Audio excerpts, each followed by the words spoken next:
Telle une saignée dans la forêt, ce chemin est pourtant là pour la protéger. Depuis 2018, le syndicat mixte de défense des forêts contre les incendies multiplie ce type de travaux. Il a déjà fédéré plus de 200 communes sur le département. C'est malheureusement d'actualité. Cette année, on est sur une année très particulière. On sait très bien que chaque minute perdue, c'est pratiquement des hectares et des hectares de perdus en même temps. Donc nos ouvrages ici permettent un accès très rapide des pompiers. 1200 km de DFCI, comprenez chemin de défense de forêt contre les incendies, ont déjà été créés. Ils répondent à un cahier des charges précis. Un sol bombé pour l'évacuation des eaux est praticable en toute saison.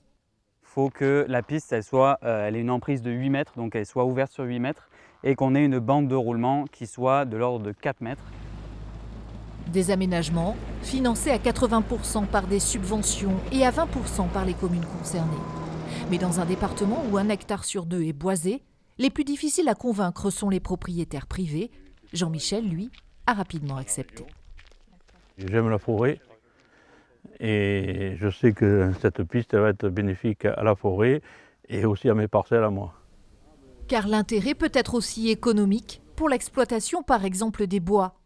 En Dordogne, la forêt est détenue à 99% par des propriétaires privés.